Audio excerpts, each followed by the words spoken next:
Bismillahirrahmanirrahim. Hadirat Nabi Muhammad sallallahu alaihi wasallam. Al-Imam Abdul Rahim Ahmad Al-Ghadi usulihi wa furahi thumma min al-muslimin muslimatin mu'minin ahya. Al-Fatihah. A'udzu billahi minasyaitonir rajim. Bismillahirrahmanirrahim. Alhamdulillahi rabbil alamin. Ar-Rahmanir Rahim. Maliki yaumiddin. Iyyaka na'budu wa iyyaka nasta'in. Ihdinas siratal mustaqim siratal ladzina an'amta 'alaihim ghairil maghdubi 'alaihim waladdallin. Amin. Bismillahirrahmanirrahim. Kemarin menceritakan ketika jenazah, ketika seorang itu akan dicabut rohnya, di situ ada 9 malaikat total kesemuanya.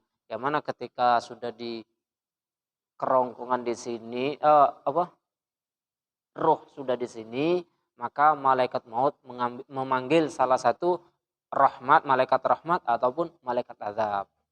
Setelah seperti itu, fata'khudhul malaikatur ruh fata'ruju biha ila hadrati rabbil alamin. Kemudian malaikat mengambil roh tersebut, kemudian naik ke Allah Subhanahu wa taala. Berarti roh itu dibawa naik menghadap Allah Subhanahu wa taala. In kana min ahli sa'adah, jika roh tersebut tergolong orang yang sa'adah, orang yang beruntung, orang yang beriman, berarti fayaqulullahu, Allah berfirman kepadanya, irji'uha ila badaniha, kembalikanlah roh tersebut ke badannya. Hatta tanzura ma yakunu min jasadihi, sehingga roh tersebut melihat apa yang di sekitar jenazahnya. Tsumma tahidul malaikah wa ma'ahumur ruh. Setelah seperti itu, malaikat turun bersama ruh. Kan tadi naik menghadap Allah, bertemu Allah, kemudian sama Allah suruh balik lagi, suruh turun lagi. Kemudian fayad'unaha fi wasatid dar. Malaikat itu meletakkan ruh tersebut tengah-tengah rumah. Ditaruh di tengah-tengah rumah, ruhnya itu. Fayanzuru ma yahzunu alaih. Ruh melihat di antaranya siapa yang merasa sedih ditinggal kita. Nangis, ruh itu tahu, ini nangis, sedih ditinggal saya, ini sedih. Wa man la yahzunu alaih, dan juga melihat siapa yang tidak sedih. Oh, ini lah ditinggal tapi tidak sedih, berarti tidak ada sayang seperti. Jadi roh itu mengetahui, menyaksikan siapa yang sedih karena ditinggal, siapa yang tidak sedih karena ditinggal. Menyaksikan roh. Wa huwa la yatiqul kalam. Sedangkan saat itu roh itu tidak bisa mengatakan apa-apa. Hanya bisa menyaksikan, tidak bisa bicara. Tsumma tushayya'ul janazah ila qabrihi. Kemudian jenazah tersebut diantarkan ke qabrihi, ke kuburannya. Faya'murullahu, Allah memerintahkan anta'udar ruh ila jasadihi. Allah memerintahkan mengembalikan roh kepada jasadnya. Jadi roh itu balik ke jasad. Kama kana fid dunya, sebagaimana di dunia. Jadi ketika di alam kubur, ya seperti biasa, seperti sekarang ini, hidup yang seperti ini. Kenapa Allah memerintahkan kembali ke jasad? Namun waqtalafatir riwayat fihi, banyak riwayat di sini. Qala ba'duhum, di antaranya ada yang mengatakan yuj'alur ruh fi jasadihi kama kan. Pendapat yang pertama, ruh itu seperti di kita. Di mana letak ruh? Nah, kita kan tidak tahu. Dari ujung sampai ujung juga kita tidak tahu. Yang penting ada di anggota badan. Pendapat yang pertama, berarti di alam kubur itu hidup seperti sekarang ini. Sama seperti sekarang. Pendapat yang pertama. Wa qala ba'duhum yadkhulur ruh fi jasadihi ila sadrihi. Loncat Pak. Mana nih? Qala ba'duhum yaj'alur ruh fi jasadihi kama kana tsumma yajlah. Saya ulangi lagi, pendapat yang pertama, roh itu masuk ke anggota badan seperti sekarang ini. Tsumma yajlisu wa yus'al. Kemudian didudukkan sama malaikat itu, jenazah itu didudukkan dan ditanyalah. Wa qala ba'duhum yakunu su'al lirruh. Ada yang mengatakan pertanyaan itu kepada ruh, bukan kepada jasad. Duna jasadihi, bukan jasadnya. Berarti marrobuka, man nabiyuka, itu pertanyaan ditujukan hanya kepada ruh. Pendapat yang kedua. Wa qala ba'duhum, pendapat yang berikutnya, yadkhulur ruh fi jasadihi ila sadrihi. Pendapat yang kedua mengatakan ruh itu masuk sampai dadanya. Berarti hidup setengah. Setengahnya tanpa ruh, setengahnya ada ruh. Pendapat yang berikutnya. Wa qala al-akhar, yang lain juga berpendapat yakunu baina jasadihi wa kafnihi. Pendapat yang berikutnya, roh itu berada di antara badan dan jasadnya. Berarti ini badan dan ruhnya, berarti tengah-tengah. Seandainya ini kafan, kemudian ini badannya, roh itu sebelah sini. Pendapat yang berikutnya. Namun wa fi kulli dzalik qad ja'atil athar was sahih inda ahli ilm.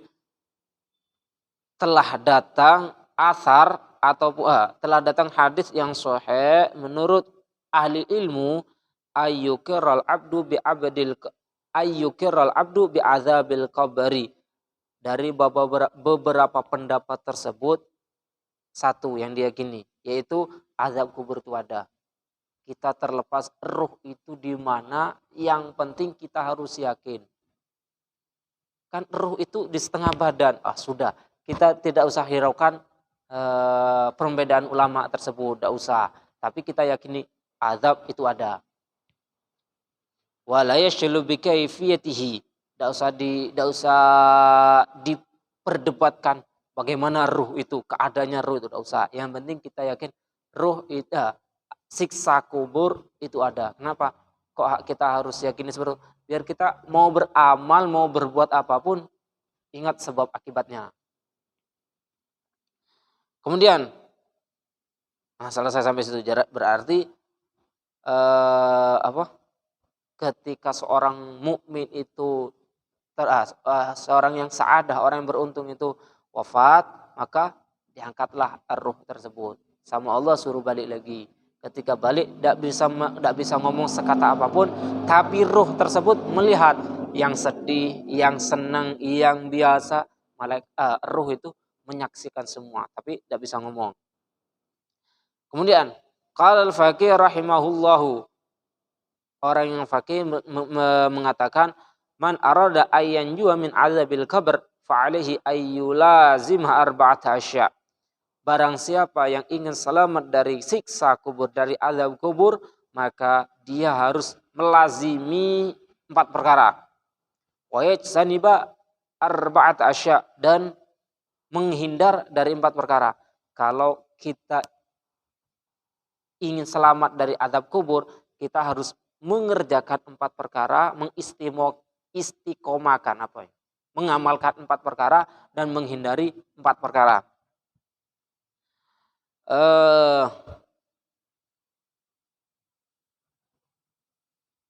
Amal arba'ah allati yulazimuha, adapun 4 yang harus kita kerjakan, yang harus kita lazimi, yang pertama adalah famuhafadzatus shalah, kita menjaga salat. Salat 5 waktu kita jaga supaya azab kubur kita terhindar. Kemudian yang kedua was-shadaqah, sedekah. Yang ketiga wa qiraatil Qur'an, membaca Al-Qur'an, dan yang terakhir wa kasratit tasbih, memperbanyak tasbih. Jadi 4 perkara kita harus sering lakukan. Yang pertama menjaga salat, harus menjaga salat 5 waktu. Yang menjaga salat di sini 5 waktu. Syukur-syukur ada sunnahnya, ada qobliyah ba'diyahnya, ada duha dan lain sebagainya, syukur-syukur. Yang pasti salat fardu.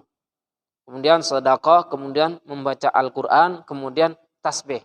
Itu yang harus kita kerjakan.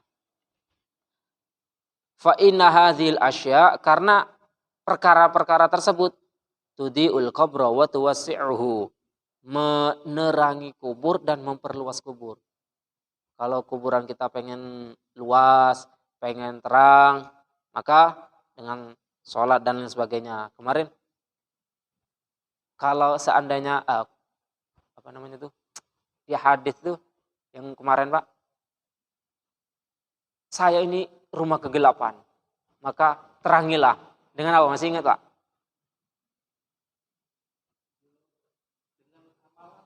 dengan sholat malam. Nah, kemarin kan sudah kita bahas yang itu. Saya ini rumah racun. Maka bawa obatnya, penawarnya. Penawarnya, ya itu lah. Penawarnya nangis. Nangis karena takut pada Allah. 4 perkara ini karena akan menerangi dan memperluas kubur. Sholat, sedekah, baca Al-Quran, memperbanyak tasbih. Wa amal arba allati yajtanibuha, 4 perkara yang harus kita jauhi. Yang pertama, fal kizib, bohong. Wal khianat, dusta, khianat. Wan namimah, adu domba. Kemudian wal baul alal badan, kencing atas badannya. Yang pertama yang harus kita jauhi, kadzib, bohong, dusta, adu domba, kencing. Nanti ya masalah istinja kurang bersih. Larinya ke situ. Wal baul alal badan. Wa qad qala Nabi SAW, Rasulullah SAW bersabda, istanzihu minal baul fa inna amata azabil qabri minhu. Bersihkanlah kalian dari kencing, istibra di situ. Fa inna amata azabil qabri minhu, karena sangat banyak azab kubur itu karena seseorang sembrono terhadap kencingnya. Padahal kencing belum selesai langsung cebok. Nanti mohon maaf, biasanya masih ada tetes dan lain sebagainya. Kalau memang keluar itu berarti najis. Kalau tidak berarti tidak. Yang penting kita melakukan istibra. Istibra itu usaha yang pertama diantaranya melompat. Kemudian mengurut. Kemudian berdehem. Karena kalau sudah dilakukan seperti itu, insya Allah kencing kita sempurna. Dan usahakan jangan kencing dalam keadaan posisi berdiri. Karena kalau berdiri itu tidak tuntas. Usahakan kalau kita kencing dalam posisi duduk supaya tuntas. Nah, namun kalau seandainya sudah semua dikerjakan kok masih terasa, biasanya itu kalau memang tidak ada niat berarti itu was-was yang dibuat-buat oleh syaitan. Kalau memang kita tidak ada dicek niat, kemudian tidak ada bau dan lain sebagainya, tanda-tanda najis itu berarti suci itu hanya was-was dari syaitan. Asal yang tadi itu tahap-tahapannya dikerjakan untuk memastikan. Nah, setelah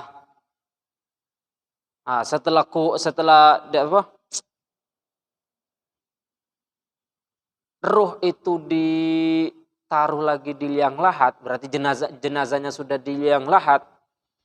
Kemudian tsumma yahbitul malakan al-ghalidhan yahrikanil ard bima khalibihima.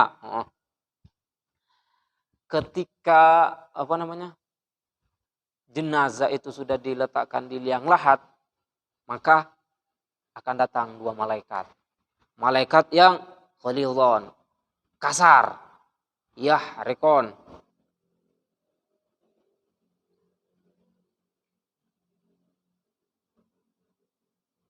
yahrikon, yang pisau yang bertaring, yang mana taring tersebut bisa membelah bumi. Nah, sampai segitunya, yaitu mungkar dan nakir. Itulah yang punya. Maka faya jelisanihi, kemudian malaikat mungkar mendudukkan. Nak ngapoi insyaallah bisu.